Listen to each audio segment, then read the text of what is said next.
మేము పంపిస్తే పాలమూరులో ఊరు లేకపోయినా పార్లమెంటులో నోరు లేకపోయినా మేము ఎంపీగా గెలిపించి మిమ్మల్ని పంపిస్తే మీరు రాష్ట్రం వచ్చినాక ముఖ్యమంత్రి అయినాక 100% గుండెల్లో పెట్టి చూసుకోవాల్సిన బాధ్యత ఆనాటి ముఖ్యమంత్రి గారికి లేకుండేనా? మా పాలమూరు బిడ్డలు చేసిన నేరమేంది? నీకు ఓట్లేసి ఎంపీగా గెలిపించడమేనా? నిన్ను నమ్మి ఆర్జీఎస్ ప్రాజెక్టు ఈ రోజుకు ఇప్పటికీ పూర్తి కాలేదు. ఎందుకు ఇప్పటికీ అలంపూరు ప్రాంతంలో మీరు టెంకాయలు కొట్టిన ప్రాజెక్టులు పూర్తి కాలేదని నేను అడుగుతున్నా అధ్యక్ష. ఎందుకు ఈ వివక్ష? ఎందుకు ఈ వివక్ష అని నేను అడుగుతున్నా. మేము ఎంపీగా గెలిపించకపోయిన ఉంటే, ఆ పాలమూరు జిల్లా ప్రజలు నీకు ఓటు వేయకపోయినుంటే నీ రాజకీయ భవిష్యత్ ఎక్కడుండేది? ఇయాలను గొప్పలు చెప్పుకునే ఈ అవకాశం ఎక్కడుండేదని నేను అడుగుతున్నా అధ్యక్ష. అందుకే ఈరోజు పాలమూరు రంగారెడ్డి ఎత్తిపోతల పథకాన్ని జాతీయ ప్రాజెక్టుగా సాధించలేదు, రాష్ట్ర నిధులతో పూర్తి చేయలేదు. అందుకే ఈరోజు ప్రతిపక్షంలో ఉన్న మీకు మొట్టమొదట పాలమూరు జిల్లా ప్రజలు క్షమాపణ చెప్పి ఈ సభలో ప్రసంగాన్ని ప్రారంభించనుంటే నిజంగానే పాలమూరు ప్రజలు మిమ్మల్ని క్షమించి ఉండేవాళ్ళు. 2009-10లో కృష్ణానది ఉప్పొంగినప్పుడు, వరదలు వచ్చినప్పుడు, అలంపూరు ప్రాంతంలో కొట్టుకుపోయినప్పుడు అలంపూరు ప్రాంత ప్రజలకు మహబూబ్ నగర్ ఎంపీగా శాసనసభ ప్రతిపక్ష నాయకుడు కల్వకుంట్ల చంద్రశేఖరరావు గారు ఒక మాట ఇచ్చారు. ఈ ప్రాంతం నిండా మునిగిపోయింది, మీ ఇండ్లన్నీ కొట్టుకుపోయినాయి, మీకు ప్రభుత్వం ఇండ్లు ఇప్పించకపోతే బంజారాహిల్స్ నందినగర్లో ఉన్న నా ఇల్లు అమ్మి మీకు ఇల్లు కట్టిస్తా అన్నాడు. మేము ఆయన ఇల్లు నమ్మి కట్టించమని మేము అడుగుతలేము అధ్యక్ష. కానీ ప్రభుత్వం వచ్చిన 10 ఏళ్లలో నువ్వు కట్టిస్తాన్న డబుల్ బెడ్రూమ్ ఇండ్లు ఆ అలంపూరు ప్రాంతంలో మునిగిపోయిన పేదలకు కట్టించి ఉంటే ఈరోజు నీకు ఇక్కడ నిలబడి మాట్లాడే అధికారము అవకాశం ఉంటుండే. ఇవాళ అలంపూరు ప్రాంతంలో కనీసం ఆ ఇండ్లైనా కట్టించని పరిస్థితి ఈరోజు దాపరించింది. అదేవిధంగా మా పొన్నం ప్రభాకర్ గారు తెలుసు, మిడ్మానేరు ముంపు బాధితులకు కొన్ని సంవత్సరాలుగా వాళ్ళు పోరాటం చేస్తున్నారు, ఆరాట పడుతున్నారు. ఈ రాష్ట్రానికి ముఖ్యమంత్రి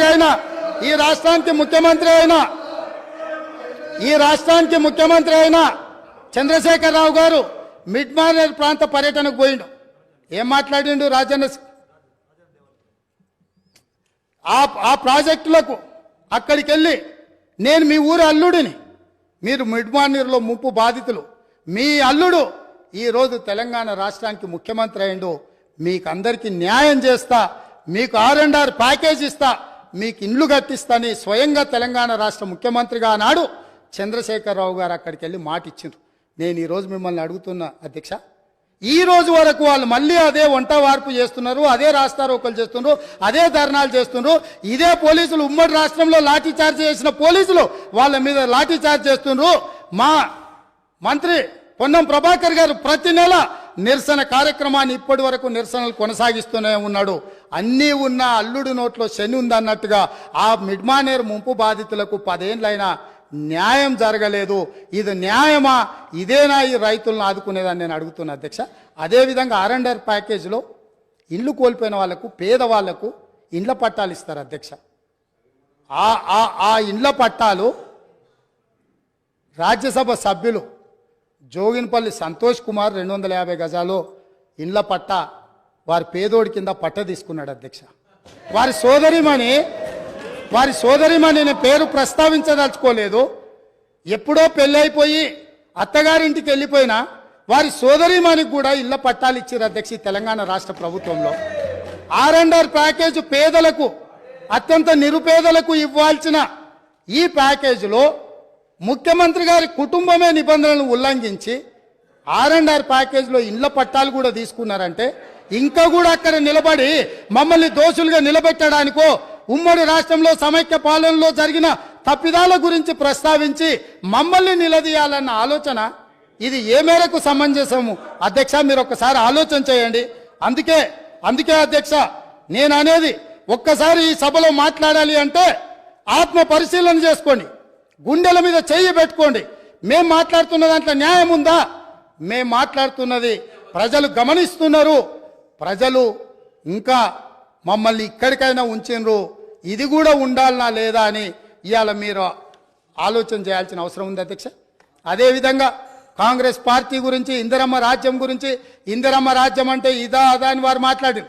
ఈరోజు ఇంత సుస్థిరమైన ఆర్థిక ప్రగతి సాధించి, పర్ క్యాపిటా పెంచి, పవర్ పెంచి, శుద్ధమైన నీళ్లు ప్రతి ఇంటికి నల్లాతో ఇచ్చి ఇవన్నీ చేసి తెలంగాణ సాధించుకొచ్చి అష్ట కష్టాలు పడి గత 25 సంవత్సరాలుగా ఒక యజ్ఞంలాగా దీన్ని తీసుకొని పోతా ఉంటే కాంగ్రెస్ పార్టీ నాయకులు మాట్లాడతారు అధ్యక్ష.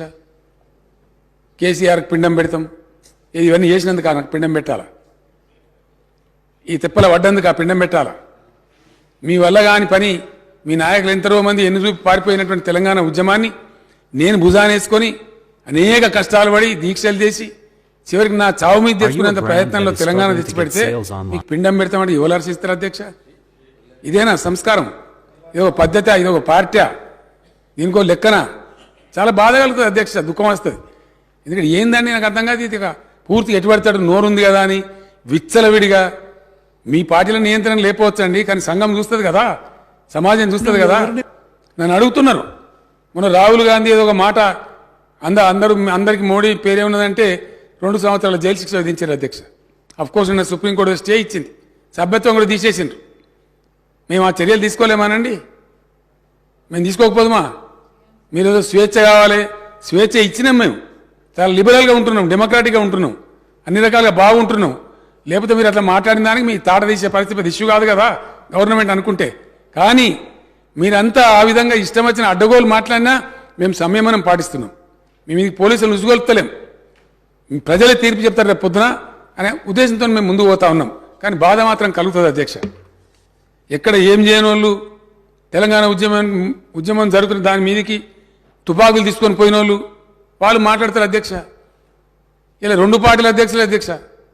కాంగ్రెస్ పార్టీ అధ్యక్షుడేమో రైఫిల్ తీసుకొని పోయిండు కరీంనగర్ జిల్లాకు, ఇంకో పార్టీ అధ్యక్షుడేమో అందరు రాజీనామా చేస్తుంటే ఆయన ఒక్కడు మాత్రం రాజీనామా చేయకుండా అమెరికాకు వారిపోయింది అధ్యక్ష, భారతీయ జనతా పార్టీ.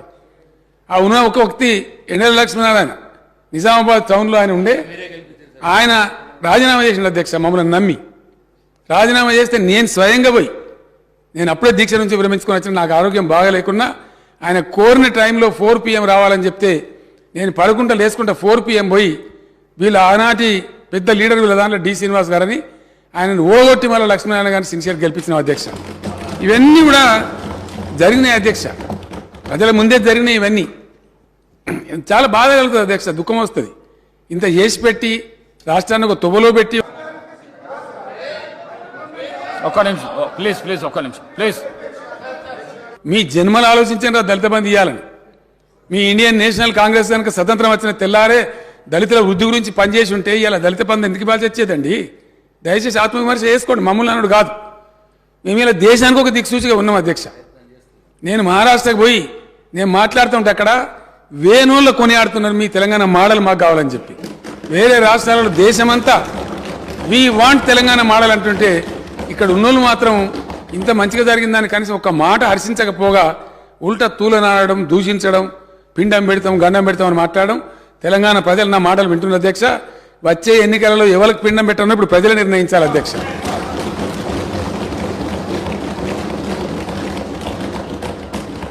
తలసరి విద్యుత్ వినియోగంలో దేశంలో నంబర్ 1 అధ్యక్ష తెలంగాణ. జాతీయ సగటు అయితే అసలు మన సమీపంలో కూడా లేదు, నేషనల్ యావరేజ్ చూస్తే.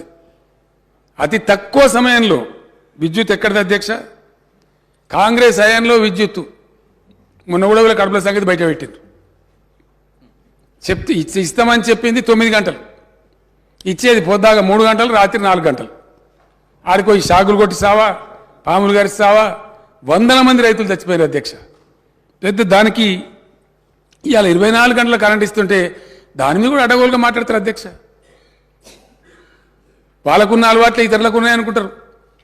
ఎంత క్రమశిక్షణ పాటిస్తే, ఎంత పటుత్వంగా పనిచేస్తే ఇండియా మొత్తంలో అధ్యక్ష, దయచేసి ఒక్క పాయింట్ చాలు, ఏదైనా చూడడానికి పరిశీలించడానికి కొన్ని సరిపోతాయి అధ్యక్ష. కొన్ని సూచికలు ఉంటాయి, ఇండికేటర్స్ ఉంటాయి. అన్నం ఉడికిందా లేదని మొత్తం కుండను విసుకము, ఒక గింజను విసిస్తే దాన్ని బట్టి అర్థమవుతుంది. కొన్ని ఇండికేటర్స్ చూస్తే అర్థమైపోతుంది ఏ రాష్ట్రం సంగతి. వాకిలు చూస్తే ఇల్లు సంగతి తెలుస్తుంది అన్నట్టుగా. ఎంత ఇండియా మొత్తంలో ఏ ఒక్క రాష్ట్రంలో కూడా 24 అవర్స్ పవర్ సప్లై లేదు. ఈ రోజు నేను నిలబడి మాట్లాడే టైంలో no single state in India gives 24 power supply to all the sectors.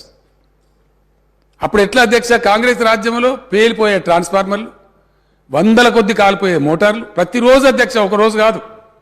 Tractor కాలిపోతే పడ్డ బాధలన్నీ, ఊరోళ్ళందరూ తలా 2,000 తలా 3,000 జమ చేసి ట్రాక్టర్ మీద పెట్టి ఎలక్ట్రిసిటీ ఆఫీసుల కాడ పోయి ఎలక్ట్రిసిటీ ఆఫీసుల కాడ ధర్నాలు భయంకరమైనటువంటి పరిస్థితులు అధ్యక్ష. వీళ్ళు మాకు ఇలా పాఠాలు చెప్తామంటారు, వీళ్ళు మాకు నీతులు చెప్తామంటారు. ఇలా చాలా కష్టపడి ఈ స్థితికి తీసుకొచ్చినాం అధ్యక్ష. దీన్ని కాపాడుతున్నాం మేము. దీని మీద అపోహలు కలిగే విధంగా ఇష్టం వచ్చినట్టు మాట్లాడారు అధ్యక్ష. ఆనాడు రాష్ట్రం ఏర్పడ్డ నాడు నేషనల్ కాంగ్రెస్ పార్టీ హయాంలో తెలంగాణ స్థాపిత విద్యుత్ శక్తి 7,778 మెగావాట్ల అధ్యక్ష. ఈరోజు తెలంగాణ ఇన్స్టాల్డ్ కెపాసిటీ 18,756 మెగావాట్ల అధ్యక్ష. అతి త్వరలో 4-5 నెలలలో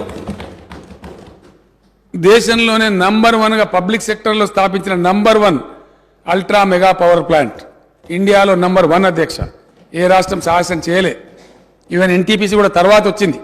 కానీ ఒక రాష్ట్ర ప్రభుత్వంగా పబ్లిక్ సెక్టర్లో తెలంగాణ జెన్కో ఆధ్వర్యంలో 4,000 మెగావాట్స్ పవర్ స్టేషన్ 30,000 కోట్లతోని మేము నల్లగొండలో దామర్చల్లో పెట్టినాం అధ్యక్ష.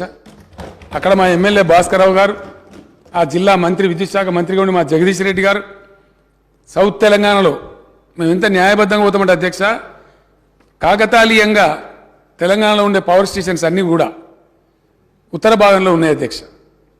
అది కొత్తగూడెం కావచ్చు, పర్కాలలో కాకతీయ కావచ్చు, మేము పెట్టిన భద్రాద్రి కావచ్చు, అంతకుముందున్న ఎన్టీపీసీ రామగుండం కావచ్చు, నిజాం స్థాపించిన పవర్ స్టేషన్ కావచ్చు, అన్నీ కూడా గోదావరి ఒడ్డున అన్నీ కూడా ఇటు ఉత్తరం వైపే ఉన్నాయి అధ్యక్ష. ఒక పవర్ లోడ్ సెంటర్ రావాలంటే దక్షిణ తెలంగాణలో కూడా ఒక పెద్ద విద్యుత్ సంస్థ ఉండాలి. దక్షిణ తెలంగాణలో విద్యుత్ ఉందా అధ్యక్ష? లేదని కాదు. 2,444 మెగావాట్ల జల విద్యుత్ ఉంది శ్రీశైలం మీద, నాగార్జున సార్ మీద. కానీ అది హైడ్రో ఎలక్ట్రికల్ పవర్ అధ్యక్ష. అది 24 గంటలు రాదు, సంవత్సరం పొడుగుతా రాదు, నీళ్ళు అయిపోతే అయిపోతుంది. కాబట్టి పవర్ సెంటర్ కూడా దక్షిణ తెలంగాణ కూడా భవిష్యత్తులో బ్రహ్మాండంగా ఉండాలి. అక్కడ పరిశ్రమలు వచ్చినా మరొకటి వచ్చినా ఉండాలని చెప్పి అక్కడ పెట్టాలనుకున్నప్పుడు జగదీష్ రెడ్డి గారిని అతను ఫైట్ చేసి, అన్నా నల్లగొండ జిల్లాలో పెట్టండి, కృష్ణలో అక్కడ దాని పేరేందా రిజర్వాయర్ పేరు టేల్పాండ్లో నీళ్ళు సమృద్ధిగా ఉంటాయి. 10-11 టీఎంసీలు ఎప్పటికీ ఉంటాయి. అక్కడ జీవనదిలాగా ఉంటుంది. మీరు నీళ్ళ గురించి ఫికర్ చేయకండి, మీద నెత్తి మీదనే నాగార్జున సార్ కూడా ఉంది, నల్లగొండలో పెట్టమని చెప్పి అదే పరిస్థితి మహబూబ్నగర్లో లేదు అధ్యక్ష. ఎప్పటికి ఉండే నీళ్ళుండే పరిస్థితి లేదు. ఇది నాగార్జున సార్ కింద కాబట్టి నాగార్జున సాగర్లో 120-130 టీఎంసీలు ఉంటుంది కాబట్టి అక్కడ సేఫ్ అని చెప్పి నిపుణులందరూ నిర్ధారించిన తర్వాత ఇరిగేషన్ వాళ్ళతో కూడా మాట్లాడి భాస్కరరావు గారి సహకారంతో దామర్చెల్లో ఆ ప్లాంట్ పెట్టినాం అధ్యక్ష.